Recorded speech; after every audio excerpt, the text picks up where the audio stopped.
Quero contar algo a vocês. Uma história que já está conosco desde que eu era criança, e talvez até antes, habitando o mesmo lugar muito antes da minha família. Antes de tudo, quero agradecer a minha filha por me ajudar a compartilhar essa história com vocês. No início dos anos 70, alguns irmãos da minha mãe compraram um terreno perto de Santa Rosa, no Rio Grande do Sul, principalmente pelo espaço que tinham para trabalhar a terra. Mas o terreno já possuía uma casinha encostada na beira do morro. Abandonada há anos, parecia não ter valor algum, mas as bases eram muito boas. Então logo a reformaram e ela ficou muito bonita, agregando ainda mais valor à propriedade.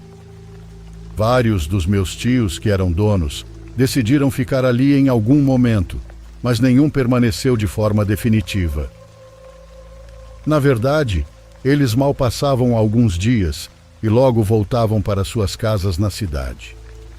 Nunca ouvi falarem sobre fantasmas ou fenômenos sobrenaturais. O que diziam era ser difícil estar ali no meio do nada e que as noites eram silenciosas demais. É importante esclarecer que a casa ficava nos limites daquelas terras. Já não havia plantações por perto e estava na borda da floresta. Em uma festa que fizemos para os 15 anos de uma prima, quase todos nós decidimos passar a noite ali. A festa foi muito divertida e no final ficamos apenas a família. Eu tinha 13 anos e já não queria brincar com meus primos mais novos, mas também não me deixavam estar com os adultos. A gente se sente estranho nessa idade. Em certo momento, os mais velhos começaram a contar histórias sobre a casa, sobre como haviam encontrado um álbum de fotos horríveis que jogaram na floresta, esperando nunca mais vê-las. Por mais que insistíssemos em ver as fotos, meus tios se recusaram até mesmo a contar o que havia nelas. E foi nessa conversa que mencionaram pela primeira vez o homem do chapéu. Por aquela área, os mais idosos usavam chapéu, mas o homem do qual falavam não usava um chapéu comum. Era um de copa alta, como o de um mágico, ou alguém de outro lugar, de outro tempo. Era uma lenda que as crianças contavam, mas que, quando chegou aos ouvidos dos meus tios, os incomodou profundamente. Algo naquela história tinha a ver com o que eles haviam encontrado nas fotos. Foi muito estranho para mim, porque era a primeira vez que ouvia falar sobre isso. Mas, a partir daquele momento, esse medo se tornaria recorrente. Naquela mesma noite, por volta das 11, me mandaram chamar meus primos pequenos, que estavam brincando longe, correndo entre as primeiras árvores da floresta. Eles estavam fazendo barulho, então foi fácil seguir o som de suas vozes na escuridão. Mas de repente eles pararam de gritar. Foi como se tivessem se calado por completo. Silêncio total. Continuei andando na direção de onde os ouvi pela última vez e os encontrei. Todos estavam imóveis atrás das árvores, olhando fixamente para a floresta. Falei com eles ao me aproximar para não assustá-los, mas mesmo assim todos gritaram e correram de volta para casa. Depois perguntei o que tinha acontecido. Eles me disseram para irmos embora rápido e que me contariam quando estivéssemos com os outros. E assim fizemos. Quando chegamos à casa onde estavam meus tios, meus primos contaram só para mim. Eles tinham vergonha de dizer aos adultos. Eles estavam brincando de esconde-esconde, cada vez se arriscando mais entre as árvores, quando um deles correu para se afastar dos outros e se escondeu atrás de um pé de bananeira. Ele estava segurando o riso, nervoso, quando percebeu que a alguns metros de distância havia outra pessoa escondida também, tentando não rir. "Jonas, é você?" perguntou, achando que era outro primo da mesma idade. Estava escuro e ele não conseguia reconhecer quem era. Mas no silêncio e sem resposta, percebeu que essa pessoa usava um chapéu muito alto. Ele gritou e correu para os outros, mandando que todos se escondessem atrás das árvores. Assim se amontoaram e olharam para a direção onde ele havia visto aquele homem estranho.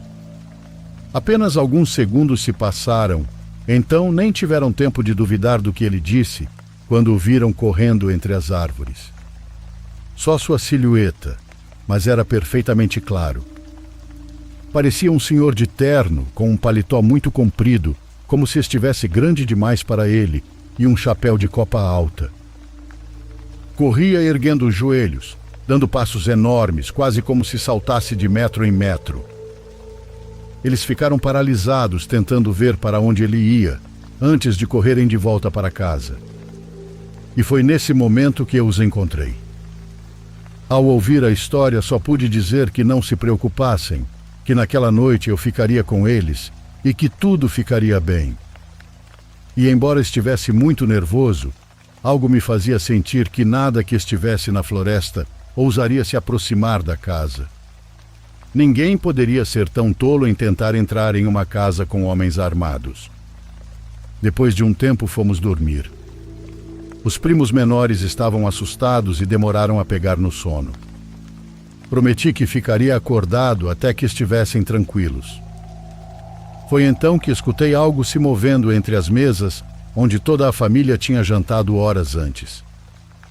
Pensei que fosse um dos meus tios bêbados que tinha dormido lá fora e agora tinha acordado para entrar. Me aproximei da janela para ter certeza e vi. Ali, entre as mesas, revirando os restos de comida, estava a figura muito nítida daquele homem de paletó longo e chapéu alto. Agachado, de costas para mim, ele devorava algo, movendo-se como um animal faminto. Fiquei travado no lugar de medo, mas mesmo assim foi como se ele tivesse me ouvido. O homem começou a se virar para mim. Antes que visse meu rosto, me joguei no chão, me escondendo. Ouvi ele correr, derrubando coisas pelo caminho. Quando me atrevi a olhar de novo pela janela, ele não estava mais lá. Talvez, como eu pensei naquela noite, fosse apenas um louco vivendo na floresta, se aproximando para buscar comida. Mas havia coisas muito mais estranhas por trás disso. Anos depois, o mecânico que morava ali perto me contou que, quando criança, ouviu histórias sobre um homem de chapéu andando por lá. E não só isso. Ligavam aquela pessoa ao desaparecimento de uma menina. Mas no fim achei que era apenas uma lenda, uma tentativa de explicar algo terrível com um boato. Quer dizer, até recentemente. A casa ainda pertence a um dos meus primos. Não há muitas plantações, mas a casa é alugada para eventos, casamentos e até gravações. Em uma festa, um garotinho pequeno desapareceu. Felizmente, o encontraram 1 hora depois dentro da floresta. Não era nem de noite, isso aconteceu à tarde. O jovem que o viu primeiro e avisou aos outros disse que o menino não estava sozinho.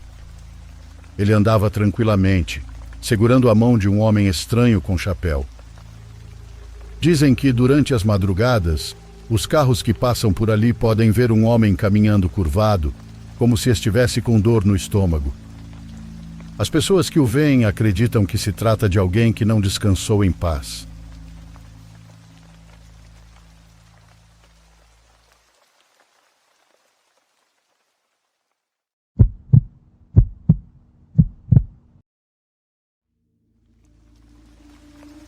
Há anos, quase saindo de Ribeirão Preto, eu trabalhava em um terreno onde guardávamos carretas. Embora eu fosse motorista, a empresa era pequena, então nos revezávamos de vez em quando para fazer a vigilância desse terreno. Eu ficava nas guaritas, porque naquela época o segurança havia pedido demissão do nada. Lembro que era um senhor que já trabalhava ali há alguns anos, mas de repente nosso patrão nos disse que ele tinha renunciado.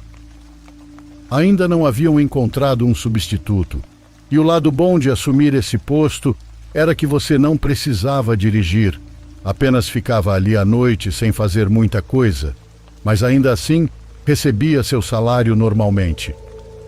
Eu já tinha ficado ali algumas vezes. Trabalhava para essa empresa há 3 anos, então estava acostumado a chegar, trocar de veículo e deixá-lo no terreno. Acontece que por volta de 1990, eu estava voltando de uma entrega. Deixaria o caminhão ali e voltaria em um dos fuscas que nos emprestavam para regressar. Quando meu colega, que estava de guarda naquela noite, abriu o portão para mim, entrei com o caminhão, dirigi até a vaga designada e então vi algo estranho. Em cima da carroceria de um dos caminhões estacionados, havia duas senhoras idosas paradas. Elas estavam conversando e olhando para baixo, como se procurassem algo do outro lado do caminhão. Naquele momento, milhares de pensamentos passaram pela minha cabeça. Para começar, como elas subiram ali? O que estavam fazendo lá? E por que meu colega parecia não tê-las visto? A situação ficou ainda mais estranha quando estacionei a apenas 2 vagas delas. Ao descer do caminhão, continuei ouvindo as duas conversando e rindo normalmente. Não estavam tentando esconder suas vozes. Então caminhei ao redor do veículo para vê-las melhor. Assim que cheguei do outro lado, vi que agora elas estavam olhando diretamente para mim. Não consegui dizer nada, mas a iluminação do terreno era boa, então pude ver claramente seus rostos. Ambas tinham os olhos completamente brancos, pareciam muito enrugadas e estavam na beira da carroceria, inclinadas na minha direção. Tentei falar, mas minha voz saiu embaralhada pelo choque de vê-las tão estranhas. Foi então que uma delas me perguntou: "O senhor Eugênio não vem mais? Será que ele se assustou, o safado?" A voz dela era completamente rouca, como a de alguém que fumou a vida toda e teve a garganta danificada. Eu conhecia aquele tom porque um tio meu tinha uma doença que o fazia soar exatamente assim. Dei alguns passos para trás, apavorado. Quando a outra começou a rir e disse que era melhor me chamar de perto, saí correndo para a guarita. Entrei desesperado e perguntei ao meu colega quem eram aquelas mulheres. Ele me olhou rindo e perguntou: "Que mulheres?" Sem nem pensar, respondi: "As que estavam em cima dos caminhões perguntando pelo senhor Eugênio." Meu colega disse que não viu ninguém, mas mesmo assim saiu da guarita para verificar. Ele apenas deu uma olhada ao redor e voltou apressado. Eu não vi ninguém, mas agora tudo faz sentido. Ele contou que quando o senhor Eugênio ainda trabalhava ali, costumava dizer que via bolas de fogo cruzando o céu acima do terreno e da guarita. Ninguém acreditava nele, achavam que era conversa de gente do interior. Ele nunca pediu para trocar de turno ou de posto, apenas mencionava o que via. Agora, porém, aquilo parecia fazer sentido. Talvez tivéssemos visto exatamente o que ele descrevia: bruxas. Meu colega então apontou para um pequeno altar improvisado no alto da entrada da guarita. Lá havia uma sacola com o que pareciam ser sementes, vários papéis com orações coladas, uma cruz e outras coisas. Agora entendo por que ele mantinha tudo isso aqui. Era para afastar essas coisas, pelo menos da guarita, ele disse.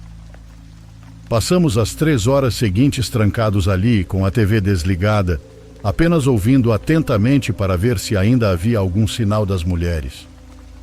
Mas o silêncio nos fez perceber que elas já haviam ido embora. Quando contei a ele exatamente o que elas haviam dito, ficamos com uma dúvida na cabeça. Por que chamaram Eugênio de safado? O que queriam com ele? Como sabiam seu nome? Será que havia algo que ele nunca contou? Nunca saberíamos, pois ele já não trabalhava mais ali. Assim que amanheceu, o substituto do meu colega chegou e combinamos que não contaríamos nada a ninguém. Poderiam achar que estávamos sob efeito de alguma droga ou bêbados. Bom, esse foi o único acontecimento bizarro que aconteceu na minha vida.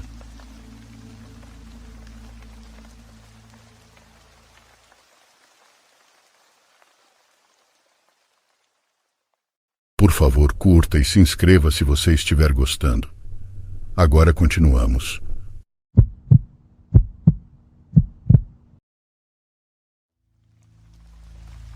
Meu nome é Andréa Salazar, sou chilena e estudei jornalismo na Universidade de Valparaíso. Embora neste país, em 82, ser estudante e futura repórter não fosse fácil. Foi uma época conturbada, sob um regime que esmagava a liberdade de expressão e censurava qualquer notícia que contrariasse a versão oficial. Mas eu cresci ouvindo histórias de injustiças e silêncios impostos e decidi não ficar de braços cruzados. Ainda assim, nunca imaginei que minha paixão por descobrir a verdade me levaria a um hospício, um edifício situado em uma área banhada pelo mar. Ele havia sido abandonado há alguns anos e poucas pessoas falavam sobre ele. Diziam que suas paredes abrigaram um hospital psiquiátrico que foi fechado misteriosamente, sem que fossem dadas explicações claras à comunidade. Havia rumores de que coisas terríveis aconteceram lá dentro, como experimentos ilegais e torturas brutais disfarçadas de terapia. Foi esse burburinho sobre experimentos clandestinos que chamou minha atenção. Eu já tinha ouvido falar de centros de detenção ocultos, mas jamais imaginei que um hospital psiquiátrico pudesse fazer parte de uma engrenagem tão sinistra. No entanto, quanto mais investigava, mais indícios encontrava de que algo obscuro aconteceu entre aquelas paredes. Descobri o hospício por acaso, ao entrevistar um ex-funcionário municipal que preferia manter o anonimato. Ele me contou que no final da década de 70, um grupo especial assumiu o controle do local. Pouco depois, o hospital foi evacuado e fechado sob a desculpa de manutenção, e da noite para o dia, os pacientes que estavam internados desapareceram. Alguns dizem que foram transferidos para outras instituições, mas até hoje não há registros oficiais que confirmem isso. Enquanto pesquisava arquivos antigos na biblioteca da minha universidade, encontrei referências dispersas. Lembro-me de ler uma reportagem anunciando a inauguração do hospital nos anos 30. Algumas notas breves mencionavam conflitos de orçamento e, de repente, o silêncio. Nada explicava o fechamento definitivo, apenas uma menção enigmática ao apelido que os moradores deram ao local. O Hospício dos Sete Olhos. Mas por que esse nome? Foi então que decidi investigar por conta própria. Consegui contato com um antigo zelador do local, chamado Arnaldo. Ele aceitou falar comigo com a condição de que sua identidade completa não fosse revelada. Marcamos um encontro em um café discreto perto da praia, e ali, entre goles de café, ele me contou fragmentos do que viveu. Havia uma ala selada onde levavam pessoas que não pareciam doentes, mas assustadas, disse ele tomando seu segundo copo de café. Então continuou. Os médicos vestiam branco e havia homens de uniforme verde-oliva vigiando tudo. Não sei por que chamavam aquele setor assim, mas diziam que era o Pavilhão dos Sete Olhos. Eu fui embora antes que fechassem tudo, pois tinha medo de também desaparecer. Já em casa, aquela referência direta me perseguiu em sonhos. O Pavilhão dos Sete Olhos. Decidi ver com meus próprios olhos o que restava daquele hospital. Em uma manhã de março, reuni meu bloco de notas, meu gravador portátil, uma lanterna e a coragem que ainda me restava. Peguei um ônibus até a zona que o ex-zelador havia descrito. Após uma caminhada de 20 minutos por um caminho de terra, ergueram-se diante de mim muros quebrados e um portão enferrujado, onde ainda se lia a palavra Hospital Psiquiátrico. A maioria das letras haviam caído, mas essa palavra arrepiante ainda se distinguia. Era meio-dia e, no entanto, o local parecia mergulhado em uma penumbra constante. Abri o portão com cuidado para não prender minha roupa. No pátio frontal, a vegetação estava imensa, maior do que meus bons 1,50 m. Senti-me como uma intrusa e meu coração disparou. Embora a fachada do edifício tivesse janelas seladas com tábuas, encontrei uma porta lateral entreaberta. Parecia um convite, então respirei fundo e finalmente cruzei o umbral.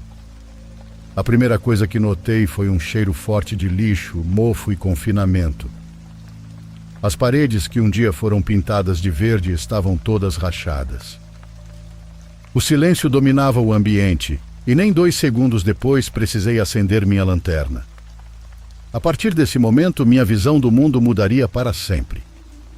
No corredor principal, murais desbotados ainda conservavam desenhos infantis de sóis, nuvens e flores mal pintadas. Imaginei que aquela fosse a ala menos perigosa, talvez onde ficavam pacientes com transtornos leves. Estremeci ao pensar que ali haviam vivido pessoas que, por um motivo ou outro, foram marginalizadas e esquecidas pelo sistema. O chão estava coberto de destroços leves e aqui e ali havia algumas seringas muito antigas.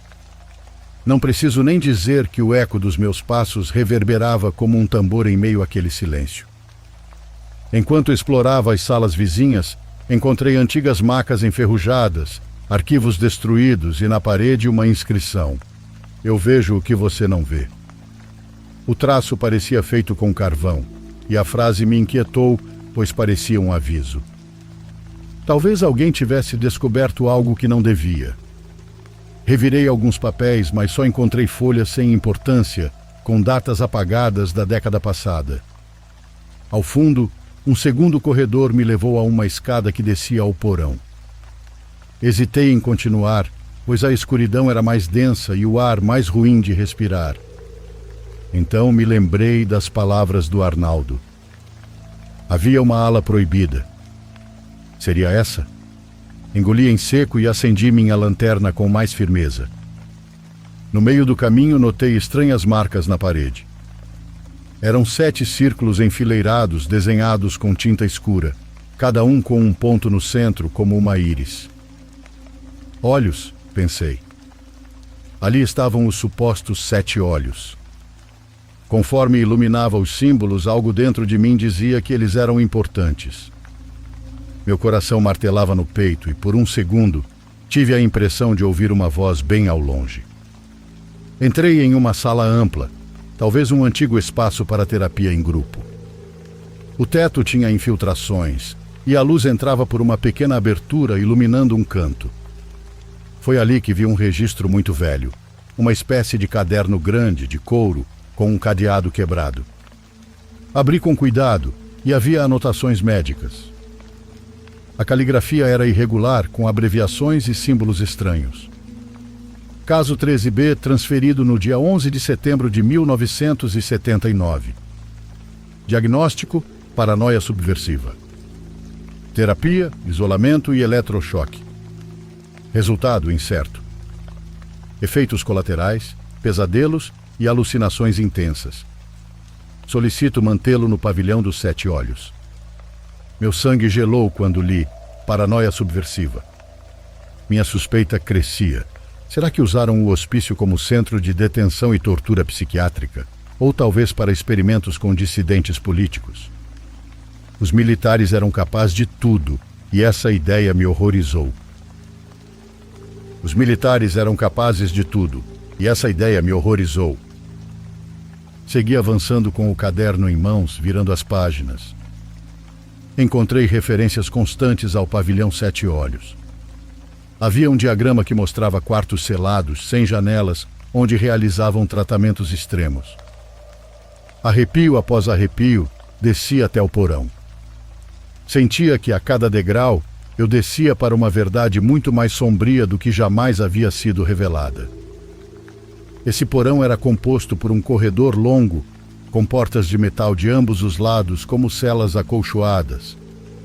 Algumas portas estavam escancaradas e outras trancadas com cadeados enferrujados. O ar era irrespirável e tapei o nariz com meu lenço. Acendi a lanterna e vi que os colchões dentro daquelas celas estavam rasgados, com a espuma saindo pelos lados. Um cheiro de urina e mofo impregnava o ambiente. Em uma das celas, encontrei uma cadeira de eletrochoque conectada a cabos que pendiam do teto. Estava suja e manchada com substâncias indefiníveis. Foi então que, de repente, ouvi um ruído atrás de mim, como o arrastar de pés. Congelei naquele momento e apaguei a lanterna, temendo que alguém pudesse me ver. Permaneci agachada atrás de um móvel tombado, aguçando os ouvidos. O som de arrasto se repetiu muito lentamente. Será que havia outra pessoa explorando o local? Um morador de rua? Um militar ou um paciente que nunca foi embora? Minha mente fervilhava, imaginando a possibilidade de que algum dos internados tivesse ficado ali, sobrevivendo sabe-se lá como.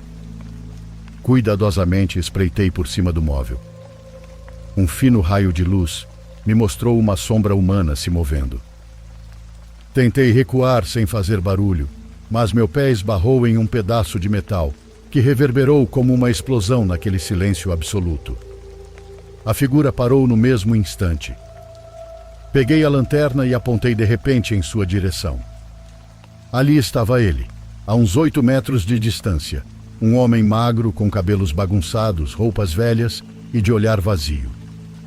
Seus olhos pareciam enormes e avermelhados. Ele abriu a boca e soltou um gemido. Sem pensar, corri até ele para ajudá-lo, tomada por uma estranha mistura de adrenalina e medo. "Calma, não vou te machucar", eu disse. Ele virou a cabeça como se não compreendesse e então balbuciou uma frase que soou como "não olhe nos olhos". Seu corpo se estremeceu e de repente saiu cambaleando em direção a outro corredor. Segui alguns passos atrás, mas ele se movia rápido e a escuridão o engoliu em questão de segundos. Fiquei atônita. O que ele quis dizer com "não olhe nos olhos"? Recuperando-me do susto, continuei minha busca.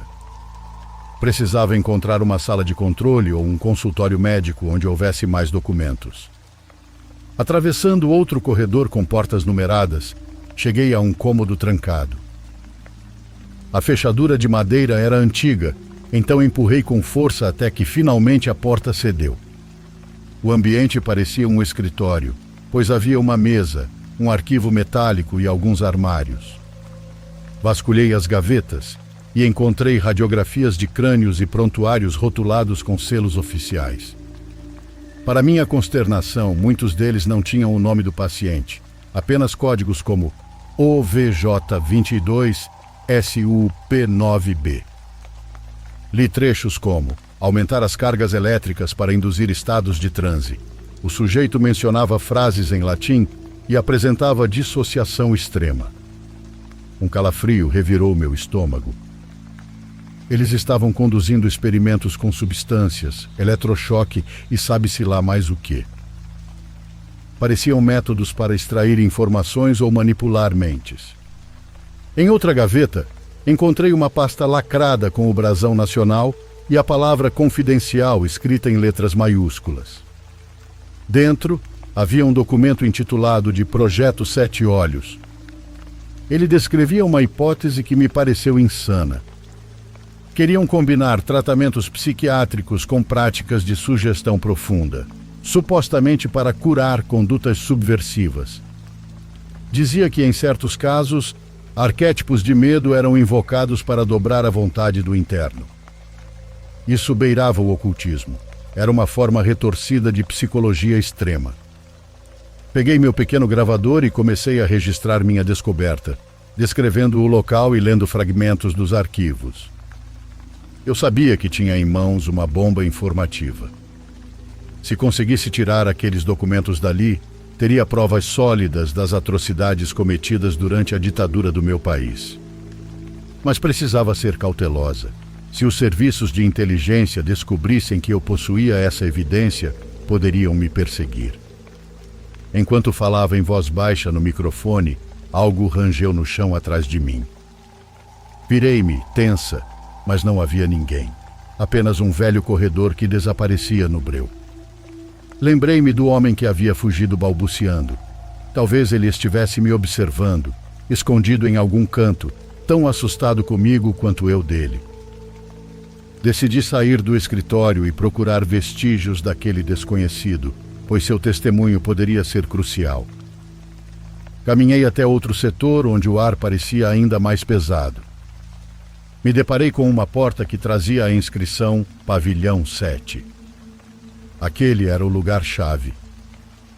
Tentei girar a maçaneta, mas estava trancada com um cadeado. Usei uma barra de ferro enferrujada para forçar a fechadura, levando vários minutos até que finalmente a porta se abriu. Dentro, havia uma grande sala, mal iluminada por uma clarabóia quebrada. Nas paredes, desenhados com tinta preta, vi novamente os 7 círculos dispostos como olhos. Me arrepiei toda, quando vi que no centro do cômodo havia camas de metal com correias e, nos cantos, dispositivos estranhos que pareciam câmeras de vigilância antigas. Algumas tinham as lentes quebradas ou arrancadas. De repente, uma porta ao fundo fez um estralo.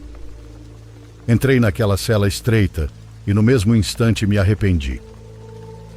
Era pequena, com paredes acolchoadas. Nela, símbolos estavam desenhados com um líquido que parecia sangue. Quando iluminei com a lanterna, tive a impressão de ver rostos sofrendo. Pensei que fosse apenas uma ilusão da minha mente, até distinguir com clareza um olho com 7 pupilas. De repente, um som agudo golpeou meus ouvidos e quase caí no chão. Era como se aquele símbolo estivesse emitindo uma vibração. Consegui me recompor e recuar, mas minhas mãos tremiam. O que tinham feito ali? Um ritual? Uma experiência sinistra? Saí cambaleando e no corredor vi novamente o homem de antes. Ele estava parado e apontei a lanterna para ele. "Eu te avisei", ele disse rouco. "Não olhe nos olhos, eles entram na sua cabeça." Ele arranhou o próprio rosto como se tentasse arrancar algo dos olhos, então tremeu e correu. Segui atrás dele, mas, ao dobrar a esquina, ele havia sumido. No lugar onde deveria estar, encontrei apenas uma janela quebrada que dava para o lado de fora. Talvez ele tenha fugido por ali e eu também deveria sair de lá. Enquanto corria para o andar de cima, virei em um corredor e me deparei com uma porta aberta que não me lembrava de ter visto antes. Ao espiar para dentro, descobri um laboratório improvisado com prateleiras cheias de frascos e uma escrivaninha repleta de pastas. No centro havia algo parecido com um tanque de isolamento, como os usados na terapia sensorial. O pânico me dizia para ir embora, mas meu instinto jornalístico me dizia que eu precisava dar uma última olhada. Atravessei a porta e, de repente, percebi um sussurro que se transformou em um sopro junto ao meu ouvido. "Se você ficar, verá mais do que deseja." Virei-me, mas não vi ninguém. Então minha lanterna iluminou o tanque e um dos seus lados estava amassado, como se alguém o tivesse golpeado violentamente por dentro.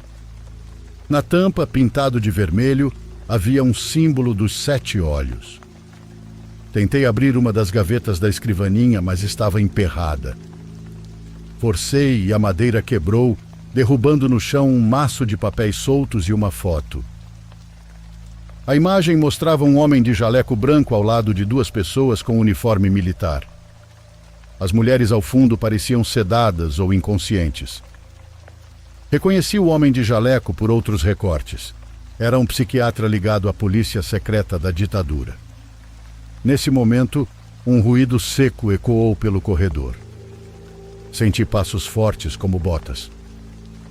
Apaguei a lanterna e prendi a respiração. Minha mente disparava com possibilidades de serem militares, guardas ou até mesmo espíritos. O que quer que fosse, eu não queria descobrir. Peguei os papéis e a foto, colocando-os rapidamente na minha bolsa. Saí da sala na ponta dos pés, tentando não fazer barulho. Avancei no escuro em direção à escada principal, tateando a parede para me orientar. Minha única ideia era voltar para a porta lateral pela qual eu havia entrado. Ouvia batidas e um zumbido que me lembrava as histórias sobre aquele lugar. Finalmente avistei a luz fraca do lado de fora, filtrando-se pela fresta da porta. Corri sem olhar para trás e em poucos segundos saltei o portão do pátio. Meu coração estava prestes a sair do peito. Quando finalmente cheguei do lado de fora, o ar fresco me fez chorar de alívio. Afastei-me sem olhar para trás, com a estranha sensação de ter escapado do inferno. Cheguei à minha pensão com os sapatos cobertos de barro e a alma carregada de medo. Tranquei-me no quarto e revisei minha gravação. Minha voz tremia tanto que a narração saía entrecortada. Depois examinei as fotos que consegui tirar com minha pequena câmera. Havia imagens dos documentos, de alguns espaços-chave do hospício e dos símbolos pintados dos 7 olhos. Era material suficiente para montar uma reportagem explosiva, mas eu sabia que o simples fato de possuir essas evidências me colocava em perigo. Vivíamos sob um regime que perseguia impiedosamente quem denunciava seus crimes. Precisava decidir como divulgar isso. Entrei em contato com um professor universitário que simpatizava com a oposição. Mostrei-lhe o material e seu rosto ficou lívido. Ele reconheceu alguns dos nomes de oficiais do regime e advertiu-me que publicar aquilo poderia me custar a vida. Ainda assim, acreditava que a verdade precisava vir à tona. Semanas depois de minha fuga do hospício, comecei a ter pesadelos. Via-me trancada naquela cela, rodeada de olhos que me fitavam e sussurravam meu nome. Às vezes, escutava aquele mesmo homem me dizendo para não olhar para os olhos. Acordava banhada em suor frio, mas ainda assim, minha determinação em expor o que havia vivido permanecia intacta. Talvez eu não conseguisse publicar em um grande meio oficial, mas havia canais clandestinos e jornais dissidentes que poderiam divulgar a história.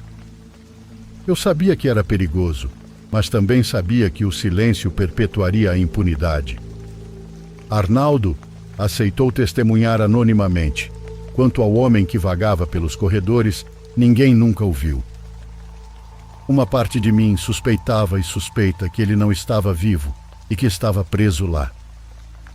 Se fosse esse o caso, perguntava-me quantas pessoas mais estariam presas daquela maneira.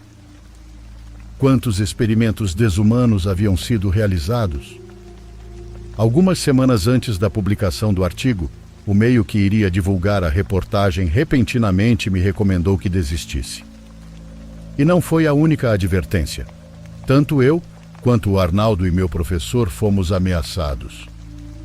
Queríamos revelar a verdade, mas não conseguimos. Todas as provas foram recolhidas e ficamos sob investigação e vigilância por muito tempo, até que perceberam que não faríamos mais nada. E assim foi. Não fizemos absolutamente nada. Restaram apenas estas palavras, mas no fim das contas, elas não passam de um simples relato qualquer.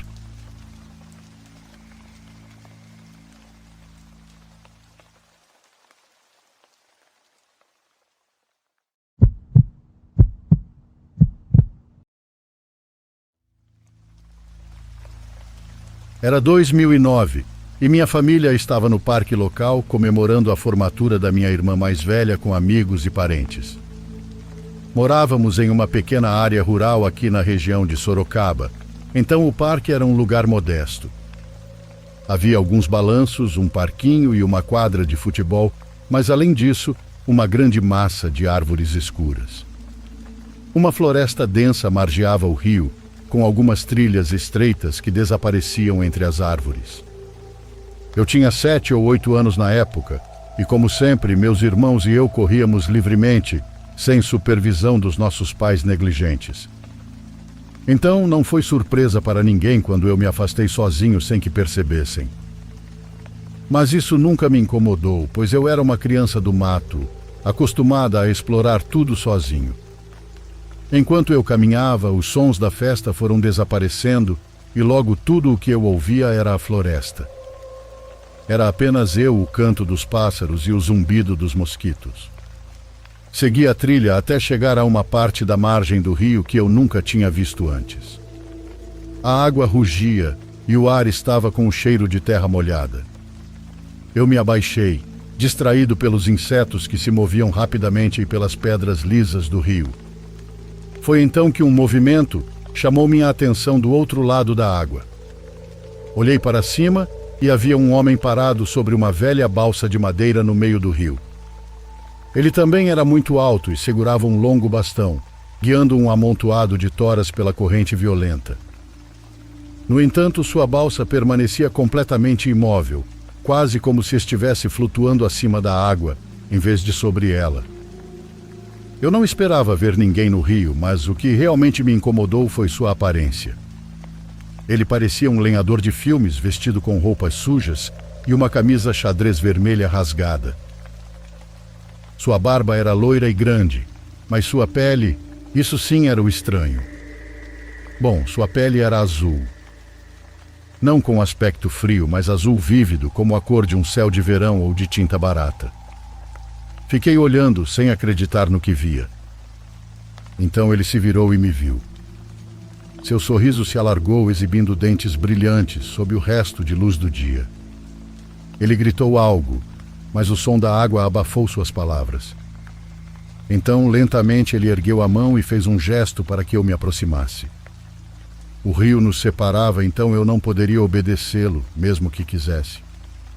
E algo, um instinto primitivo dentro de mim, me alertou para nem sequer tentar. Fui tomado pelo medo e corri de volta pela trilha em direção à minha família. Quando contei para meus irmãos, quase sem fôlego, o que tinha visto, 2 deles ficaram animados e insistiram que voltássemos para encontrar o homem. Quando retornamos, o rio estava vazio, sem balsa, sem toras e sem o homem azul. Essa memória ficou comigo desde então, especialmente considerando que esse lugar ficava a apenas 10 minutos da minha casa. Depois disso, evitei esse parque sempre que possível. Não sei o que vi, pois ninguém na cidade jamais mencionou coisas estranhas no rio. Não havia histórias de fantasmas antigos nem lendas que o povo conta. Quando perguntei aos meus irmãos se lembravam do homem azul na água, eles não tinham qualquer lembrança do evento. Mas eu me lembro, ainda me lembro dele e de sua pele estranha. Só acho que ele queria me deixar frente à morte.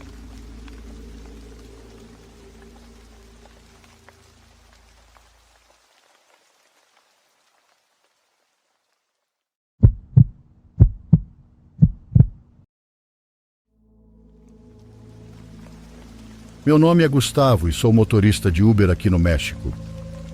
Já tive várias experiências com o paranormal, mas esta que compartilho aconteceu comigo em 2022. Naquela noite, o céu não estava tão escuro enquanto eu dirigia pelo deserto dos Leões. Para quem não é do México ou não conhece esse lugar, trata-se de uma área florestal conhecida por suas histórias de aparições fantasmagóricas. Eu havia pegado um passageiro que ia para um pequeno povoado chamado Teteupan. A viagem ocorreu sem incidentes, até que deixei o homem no endereço indicado pelo aplicativo. Com um suspiro de alívio, me preparei para voltar à cidade, ansioso para terminar meu turno.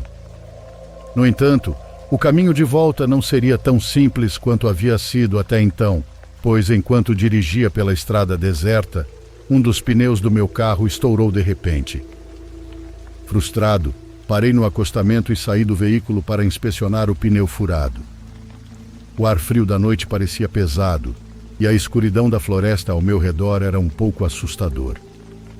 Eu sabia que precisava trocar o pneu o mais rápido possível, então me pus a trabalhar.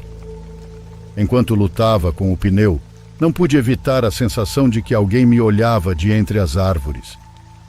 Os sons vindos da floresta eram de galhos estalando e o vento gelado soprando forte. Meu próprio nervosismo me fazia sentir que estava ouvindo vozes e, ocasionalmente, o uivo de algum animal noturno. Lembrei-me das histórias contadas sobre aquela estrada e sobre as aparições e presenças fantasmagóricas que espreitavam os visitantes desavisados. O medo começou a tomar conta de mim, mas tentei manter a calma e continuar trocando o pneu. Finalmente, consegui terminar o serviço e rapidamente entrei de volta no carro, ansioso para sair daquele lugar. Porém, à medida que dirigia devagar pela estrada, a sensação de estar sendo observado não desaparecia. Na verdade, ela ficava mais forte a cada quilômetro percorrido. Foi então que senti um peso estranho no carro, como se alguém pesado tivesse subido sem que eu percebesse. Eu não conseguia ver nada, mas a presença era inegável. Com o coração acelerado, cheguei a uma borracharia para que pudessem me ajudar a fixar bem o pneu. Enquanto os trabalhadores verificavam o carro, notei que no interior do veículo uma silhueta escura era visível. Isso me assustou bastante. Eu não conseguia distinguir seus traços, mas sua presença era clara.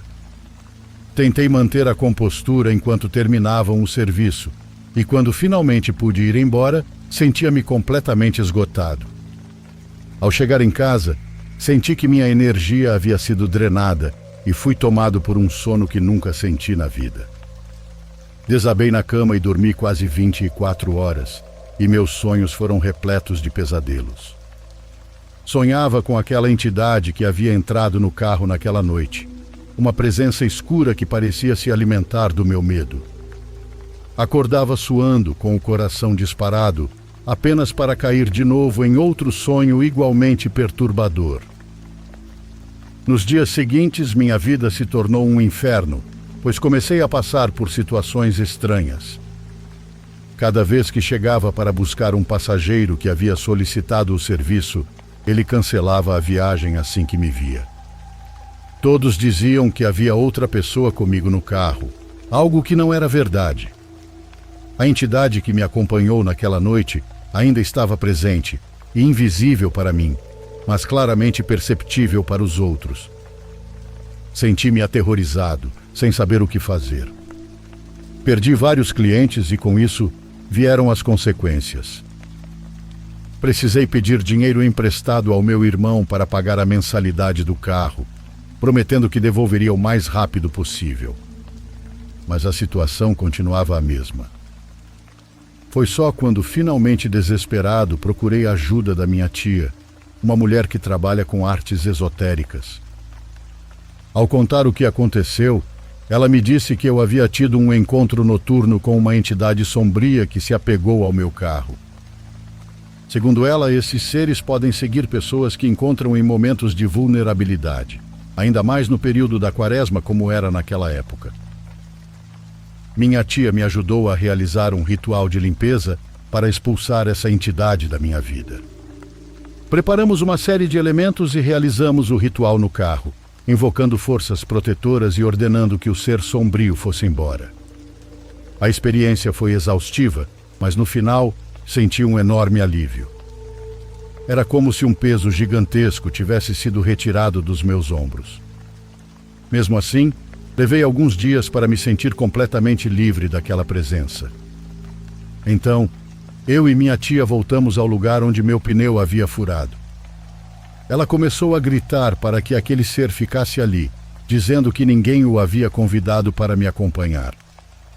Não sei exatamente que tipo de discussão houve entre minha tia e aquela entidade, pois ela começou a falar coisas que eu não compreendia e até usou palavras vulgares para expulsá-lo. Ela continuou por quase 1 hora, até que, satisfeita, me disse que tudo estava resolvido. Naquele momento eu me senti livre. Meu carro parecia limpo, como se toda a carga negativa tivesse ficado no mesmo lugar onde aquele ser subiu a bordo naquela noite. Voltei a trabalhar aos poucos, sempre com um olho no retrovisor e uma oração nos lábios. Os cancelamentos acabaram e os passageiros não viam mais nenhum estranho no carro. No entanto, é impossível esquecer essa experiência, ainda mais quando se aproxima da época de Quaresma.